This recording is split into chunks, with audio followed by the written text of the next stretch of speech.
You ever notice that little padlock up in your browser's address bar? Well, today we're going to pull back the curtain on the incredible, invisible process that it represents. It's basically the digital shield protecting your every single click online. It's so much more than just a symbol. It's really a promise of security. And by the end of this, you'll know exactly how that promise is kept every single time you go online. See, without that lock, any data you send, we're talking passwords, credit card numbers, you name it, is like sending a postcard. Anyone on the network can just pick it up and read it. But with the lock, that same information gets sealed inside a secure, unreadable digital envelope. Okay, so how do we fix this huge, glaring vulnerability? Well, the answer is a simple but really powerful upgrade called HTTPS. The whole magic trick is right there in that one extra letter, the S. It stands for secure. And believe me, it's the hero of this entire story. It's the tech that makes everything from online banking to just browsing safely even possible. So, this security is powered by a technology called TLS, which stands for Transport Layer Security.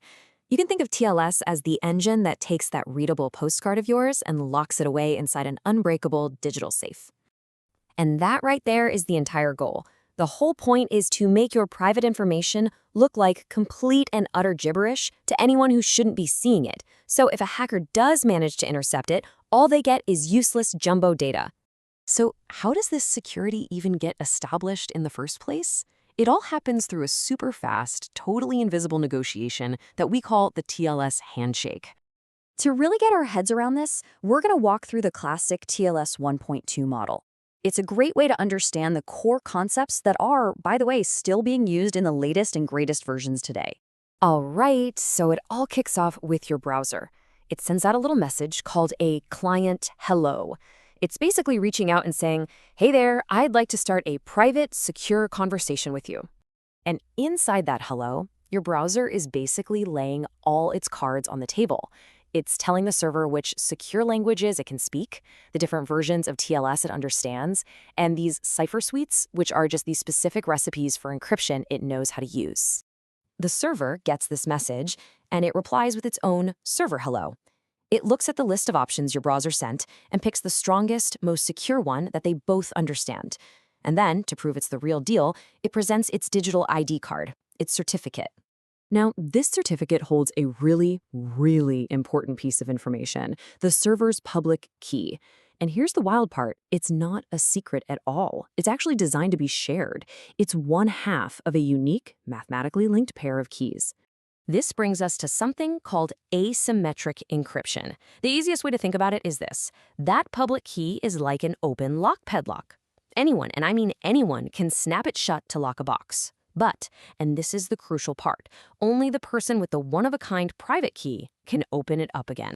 And now, for the really clever bit, your browser creates a brand new temporary secret key just for this one session.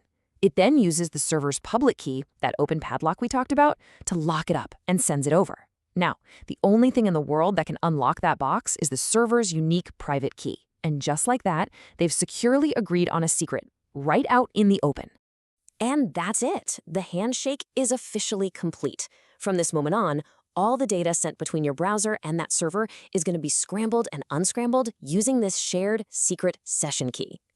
But hold on a second. If that whole public and private key system worked so well to share the secret, why did they need to create a whole new session key? Why not just use that first system for everything? That is a fantastic question. And it gets us right to the heart of why this whole process needs two different kinds of encryption to work efficiently. So here's the trade-off. Asymmetric encryption, the one with two keys, is incredibly secure, but it's also really slow and takes a lot of computer power. It's perfect for one tiny, crucial task, like sharing a key. But for encrypting all the data on an entire website, no way. It'd grind everything to a halt. We need the lightning-fast efficiency of symmetric encryption for that, which uses the one shared key to do all the heavy lifting. And of course, technology like this never just stands still. It's constantly evolving, always being pushed by the need for even more speed and even stronger security. And this chart shows that progress perfectly. The newest version, TLS 1.3, is a major optimization. It streamlines that whole handshake, cutting the number of back-and-forth network trips from 2 down to just 1. That means a faster, more secure connection for you. The key exchange methods themselves are getting smarter too. Newer methods like Diffie-Hellman are replacing older ones. The magic here is that they use some really clever math that lets your browser and the server both create the exact same secret key independently without ever actually sending the key over the network at all. It's pretty mind-bending stuff. Okay, let's zoom back out and bring this all back to where we started.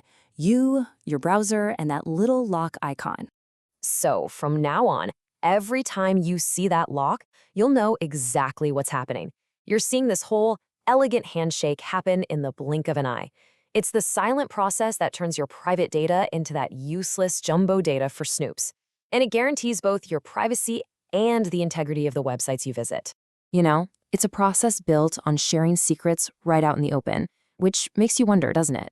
As technology keeps advancing, what's the next evolution of online trust even going to look like? It's a powerful reminder that the fight to keep us all safe online is constantly and silently evolving in the background.